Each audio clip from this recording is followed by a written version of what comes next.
স্টুডিওতে ছবি ওঠানোর পর ছবির উপর অনেক দাগ থাকে, সেই দাগগুলো আমরা অতি সহজে কীভাবে তাড়াতাড়ি পরিষ্কার করতে পারি সেটা আপনাদের সঙ্গে আজকে শেয়ার করব। চলুন শুরু করা যাক আমার ভিডিওটা। আমরা ছবিতে কখনোই প্রথম মেন ছবি যেটা লেয়ার থাকবে সেই লেয়ারে আমরা কখনো কাজ করব না, যার জন্য ছবিটা প্রথমে ক্রপ দিয়ে কেটে নিতে হবে আমাদের। প্রথমে আমরা রেক্টেঙ্গেল টুলস এটা ব্যবহার করে প্রথমে ছবিটা আমরা ক্রপ করে নেব সুন্দরভাবে। এরকমভাবেই আমাদের ছবিটা ক্রপ করতে নিতে হবে। ইমেজ থেকে ক্রপ করে নিলাম। Selection and marks, subject selection, হেয়ারে ক্লিক দিলে দেখেন এই হেয়ারটা ভালোভাবে পরিষ্কার হয়ে গেল আমাদের। প্রথমে হেয়ারটা পরিষ্কার করার পর যা হচ্ছে দেখেন এই সাইডে নীল কিছু অংশ আছে এবং এই সাইডে কিছু নীল অংশ আছে, যার জন্য আমাদের এই ব্রাশ টুলটা ব্যবহার করতে হবে। এখান থেকে একটু কিবোর্ডে ফার্স্ট ব্র্যাকেট অথবা সেকেন্ড ব্র্যাকেট চাপ দিয়ে একটু ছোট বা বড় যেরকম লাগবে করে নেবেন। নেওয়ার পর হালকাভাবে এরকমভাবে প্রেস করে ছেড়ে দেবেন। সুন্দরভাবে হেয়ার রিফাইনটা আমাদের হয়ে গেল। প্রথমে এরকম সাজানো নাও থাকতে পারে, পরে এইখানে যায় এটা যদি এরকম অফ থাকে একটু এই অ্যারোতে চাপ দিয়ে একটু নিচের দিকে করে দিবেন। দেওয়ার পর এখানে new layer with layer marks okay দিবেন, এটা সিলেক্ট করে দেবেন। দেওয়ার পর ওকে হবে কি, তাহলে আপনাদের এটা মার্কস হিসাবে একটা নতুন একটা লেয়ার হিসাবে আমাদের তৈরি করে দিল এই ছবিটা। এটা হচ্ছে মার্কস। যদি আপনাদের হেয়ার কোনো জায়গায় কোনো সমস্যা থাকে এটা আবার আপনি রিফাইন করতে পারবেন। অনেক সময় হেয়ার কম বেশি চলে যায়, সেটা রিফাইন করার জন্য এটা আমাদের মার্কস হিসেবে নেওয়া বেটার। প্লাস বাটনে ক্লিক করে নিউ লেয়ার, এই লেয়ারটা সিলেকশন রেখে কন্ট্রোল ধরে ব্যাক বাটনে ক্লিক দিলে এটা আপনাদের পূরণ হয়ে গেল। এটা মাউস ধরে ড্রাগ করে এর নিচে ছেড়ে দিলাম, তাহলেই ব্যাকগ্রাউন্ড কালারটা আমাদের নীল হয়ে গেল। আর এটা আপনাদের কখনো মেন ছবিতে কাজ করবে না, মেন ছবিটা রেখে দিয়েছি। তারপর পিকচারটা একটু সামান্য করে জুম করে নিলাম। দেখুন চোখ মুখের উপর অনেক ধরনের স্পট বরণ একটা নিউ লেয়ার তৈরি করলাম প্লাস বাটনে চাপ দিয়ে। স্পট হেলিং ব্রাশ টুল, এই টুলসটা ব্যবহার করলাম। এখানে টিক দেওয়া থাকবে স্যাম্পল অল লেয়ার। ওকে, এখন হালকাভাবে এই লেয়ারটা ধরে রাখবো আর এখানে হালকাভাবে স্যাম্পলে ক্লিক করব। ব্যাস, খুব ইজিলি স্পটগুলো প্রথমে আমরা পরিষ্কার করে নেব। এই দেখুন চোখ উঠাই দিলাম, এই দাগগুলো চলে আসছে। আবার চোখ এখানে লাগাই দিলাম, আবার এই দাগগুলো সব ভ্যানিশ হয়ে গেছে। ওকে, কন্ট্রোল জে দিয়ে ডুপ্লিকেট করে নিলাম। নিয়ে এই লেয়ার মার্কসটা যেহেতু আমাদের হেয়ার সিলেকশনটা সঠিকভাবে হয়ে গেছে, আমাদের আর প্রয়োজন হচ্ছে না, এই জন্য এটা আমরা অ্যাপ্লাই লেয়ার মার্কস করে দিলাম। আর এটাই আমরা ডুপ্লিকেট নেওয়ার কারণ হচ্ছে এটাই, যেটা ডুপ্লিকেট করে নিয়ে রাখলাম এই জন্য যে ভবিষ্যতেও যদি আমাদের মনে হয় ব্যাকগ্রাউন্ড চেঞ্জ করতে গিয়ে যে এটা সাদা ব্যাকগ্রাউন্ড দিলাম দিয়ে দেখতেছি যে হেয়ার সিলেকশনে একটা প্রবলেম হচ্ছে, তখন আমরা আবার যেন এখানে ফিরে এসে হেয়ার সিলেকশনটা সঠিকভাবে করতে পারি। যার জন্য আমরা এটা এরকম ভাবে ডুপ্লিকেট কপি করে নিয়ে কাজ করলাম। কিবোর্ডে শিফট ধরে রেখে এই দুটো সিলেক্ট করে নিলাম, নিয়ে আবারও কন্ট্রোল জে দিয়ে আবার এই উপরের দুটো যেহেতু সিলেক্ট হয়ে আছে কন্ট্রোল ধরে দিয়ে এটা মার্জ করে দিলাম আর এই লেয়ার দুটো উঠাই দিলাম চোখ। ব্যাস, এই ছবিটাতে এখন কালার ম্যানেজমেন্ট করব। কন্ট্রোল ধরে এল চাপ দিয়ে রাখলাম, এই লেভেলটা একটু কম বেশি করে দিয়ে দেখবো ছবিটা কীরকম আসে। ওকে, তারপর কন্ট্রোল দিয়ে এম ব্লু কালারটা একটু বেড়ে দিলাম। ওকে, ইমেজের থেকে সিলেক্টিভ কালার ইউলু কালারটা একটু মাইনাস করে দিলাম। তারপরে একটু ব্ল্যাক কালারটা প্লাস করে দিলাম। ওকে, আবার কন্ট্রোল এম,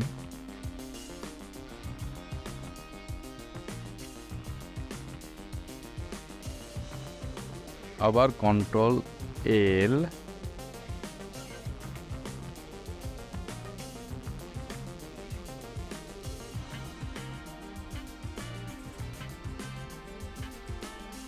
কালার ম্যানেজমেন্টটা হয়ে এসেছে।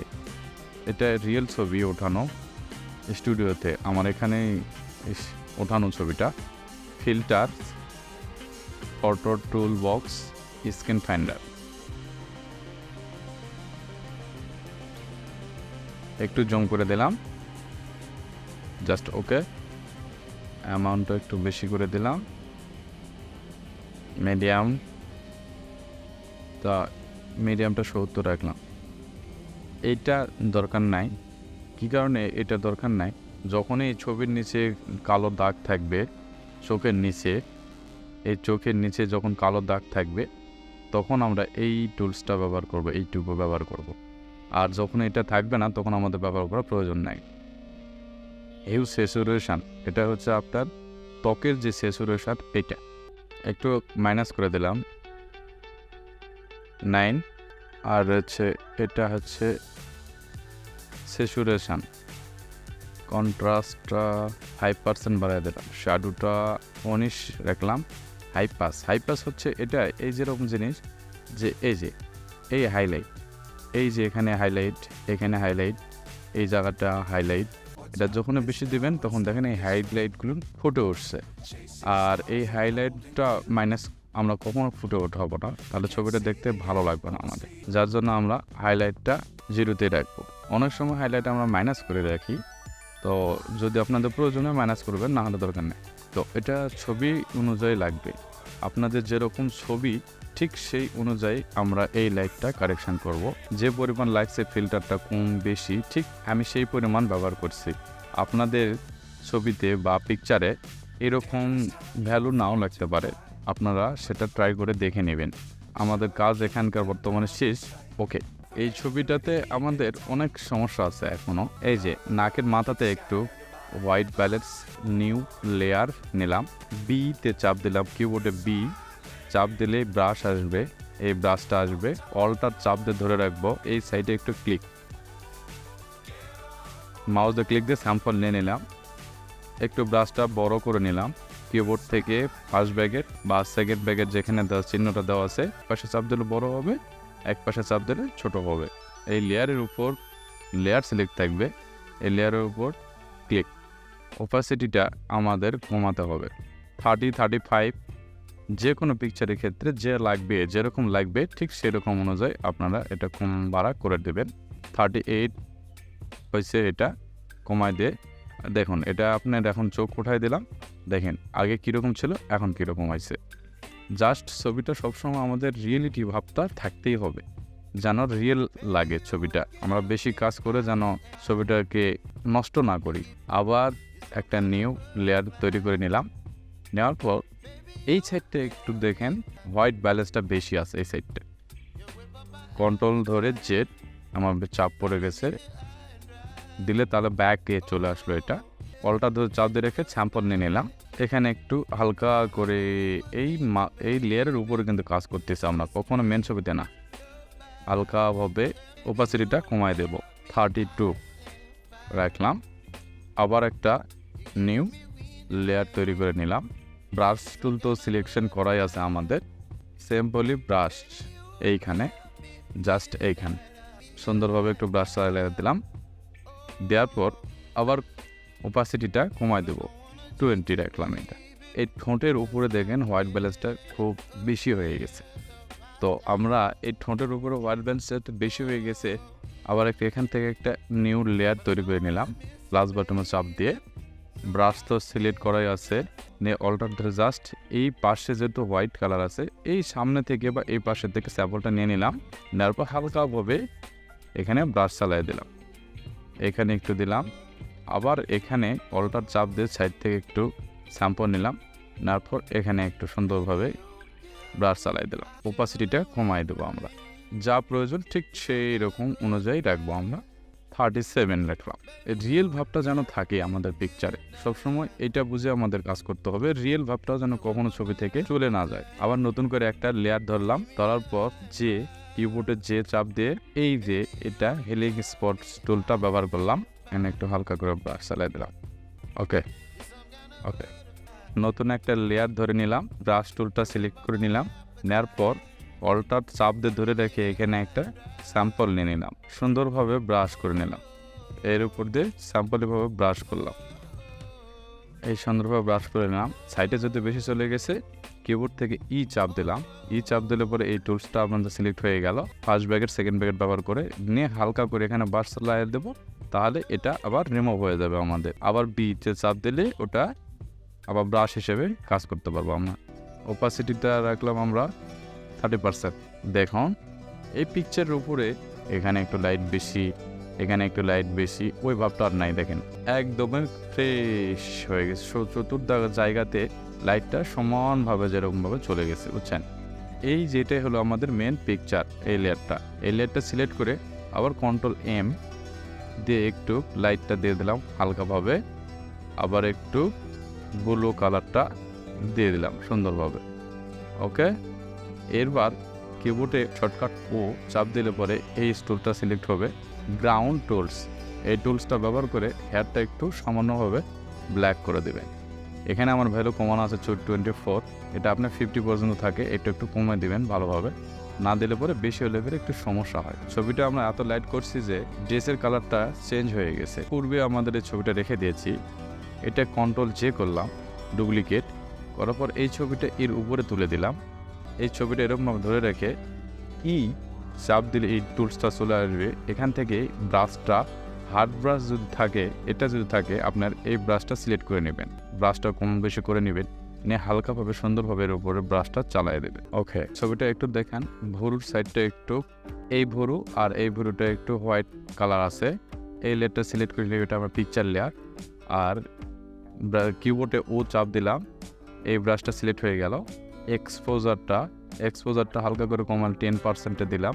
আর এই লেয়ারটা সিলেক্ট করে ধরে রাখছি, ব্রাশটা একটু ছোট বা অথবা বড় করে নিলাম মাপ অনুযায়ী, নিয়ে স্যাম্পলি সুন্দরভাবে একটু হালকা করে ব্রাশ করলাম। এতগুলো লেয়ার হয়েছে, এটা সবগুলো মিলে একটা পিকচার তৈরি করে নেওয়ার জন্য আমাদের কিবোর্ডে Ctrl+Alt+Shift চাপ দিয়ে ধরে রেখে কিবোর্ড থেকে প্রেস করলে আমার সবগুলো লেয়ার মিলে আমার একটা পিকচার লেয়ার তৈরি করে দিল। পূর্বের ছবিটা দেখবে আর এখনকার ছবিটা দেখবো। কিবোর্ডে আপনার অল্টার চাপ দিয়ে ধরে রাখে এইটাতে এই লেয়ারের উপর চাপ দিবেন, এই যেখানে চোখ নাই, চাপ দিলে পরে শুধু এই লেয়ারটাতে চালু হয়ে থাকবে। আর এটা আমরা পূর্বের ছবি। আর আবার এই লেয়ারটাতে চাপ দিলে পরে আবার চলে আসবে আপনার এই এখনকার ছবি। সেভ দিয়ে দিবেন, সেভ অ্যাজ। ওকে, পাসপোর্ট সাইজের ছবি করবেন না স্ট্যাম্প সাইজ ছবি করবেন। যদি আপনি এটা পাসপোর্ট সাইজ ছবি করেন, পাসপোর্টের 2 ধরনের মাপ আছে। জেনারেলি সাধারণভাবে আমরা যেটা মাপ দিই 1.45 ইঞ্চি, আবার 1.85 ইঞ্চি। এটা হচ্ছে আপনার পাসপোর্ট, সাধারণ পাসপোর্ট যারা আমরা কাস্টমারকে দিয়ে থাকি সেই পাসপোর্টের মাপ। তো ল্যাব প্রিন্টের মাপ থাকে হচ্ছে আপনার 1.57, 1.97। রেজলিউশনটা আপনার সবসময়ের জন্য 300 ব্যবহার করতে পারবেন, আবার 600 ব্যবহার করতে পারবেন, যেটা আপনার খুশি। 600 দিলে পরে যখন আপনার ছবি প্রিন্ট করবেন, পেজের মাপটাও আপনাকে 600 নিতে হবে। আর যদি আপনি পেজের মাপটা 600 না নেন, তাহলে ছবিটা জুম হয়ে যাবে, বড় হয়ে যাবে, একটু সমস্যা আছে। তো আমি আপনাদের সেটাও দেখাচ্ছি আজকে। ধরে নেন আমার এই ছবিটা সাধারণভাবে আমরা পাসপোর্ট সাইজের মাপ দিয়ে কাটলাম। এখানে আপনার 600 নয় 300 দিয়ে রাখলাম। 300 দিয়ে আমরা এই ছবিটা ক্রপ করে নিলাম। তো ফাইল থেকে নেওয়ার পর একটা ডকুমেন্ট ধরে নেন, এই ডকুমেন্ট আমাদের সেভ করা ডকুমেন্ট, এটা না, রিসেন্টলি একটা ডকুমেন্ট আপনার নিয়ে দেখায়। সেভ করা থাকে না ডকুমেন্টগুলো, আমরা ডকুমেন্ট সেভ করে নিই। তো প্রিন্ট অপশানে গেলে পরে লেটার দিলাম, দেওয়ার পর ক্রিয়েট করলাম। এখান থেকে এই টুলসটা ধরে, এই সাবজেক্টকে ধরে সুন্দরভাবে এখানে ড্র্যাগ এন্ড ড্রপ করে চাপ ধরে এর উপর ছেড়ে দিলে পরে ছবিটা পার হয়ে চলে আসলো। তো আসলে এখন দেখেন এটার মাপ ঠিক আছে, এটার ছবি পাসপোর্ট সাইজের মাপ ঠিক আছে। তো এটা ডিলিট করার পর আবার আপনার এই ছবিটা যখন আমরা হাই কোয়ালিটিভাবে কাজ করি, এখানে 300 থাকে না, আমরা এখানে 600 রেজলিউশনটা দিয়ে ছবিটা ক্রপ করলাম। এই ক্রপ করার পর ছবিটা যখন আমরা এই ড্র্যাগ এন্ড ড্রপ করে এই পেপারসে নিয়ে এই ছবিটা যখন জুম হয়ে যাবে, এটা আমরা ছোট করতে গেলে ঝামেলা হয়ে যাবে। তো এই ছবিটা যেন জুম না হয়, 600 মাপ দিয়ে কাজ করব, আর পেজে তুললে যেন ছবিটা ঠিক থাকে। এটা কিন্তু আমরা দেখেন ছবিটা 600 মাপ দিয়ে কাজ করছি। কাজ করে ওকে, ফাইল থেকে একটা নিউ থেকে আপনার প্রিন্ট থেকে লেটারে এই এখানে 300 আছে, এখানে 600 ক্রেডিট করার পর এখন আপনার ছবিটা যদি এখান থেকে মুভ করে চাপ দিয়ে ধরে রেখে এপাশে নিয়ে যান, ছবিটা পাসপোর্ট জেনুইন পাস আছে, এই ছবিটা আপনি এখন সুন্দরভাবে প্রিন্ট করতে পারবেন। এরকমভাবে অল্টার চাপ দিয়ে ধরে রাখবেন, রেখে মাউস দিয়ে এরকম ড্র্যাগ এন্ড ড্রপ করে এপাশে নিয়ে আসলে পরে সুন্দরভাবে সাইজ হয়ে চলে যাবে ছবিগুলো। আর এই ছবিটা প্রিন্ট করতে গেলে ফাইল থেকে, অর্থাৎ শর্টকাট Ctrl+P, এই প্রিন্ট দিলে চলে আসলো। তারপর আপনাদের এইখান থেকে আপনার এটা আমার যে প্রিন্টার আপনার আছে ইপসন 3110, তারপর হচ্ছে প্রিন্ট তার সেটিং, এখানে যে লেটার ধরা আছে এই জায়গাতে যাই একটু প্রবলেম আছে। প্লেন পেপার দিলে হবে কি ছবিটা তাড়াতাড়ি প্রিন্ট হয়ে আসবে, ছবিটা খুব ভালো কোয়ালিটি আসবে না। আর এটা আমরা সবসময়ের জন্য ফটো পেপার গ্লসি এই প্রিন্টটা ব্যবহার করি। তারপর ওকে দেওয়ার পর প্রিন্ট দিলেই ছবিটা প্রিন্ট হয়ে যাবে। স্টুডিওতে ছবি ওঠানোর পর যা যা কাজ করতে হয় সেটা আপনাদেরকে দেখালাম। সো থ্যাংক ইউ গাইস আমার ভিডিওটা দেখার জন্য।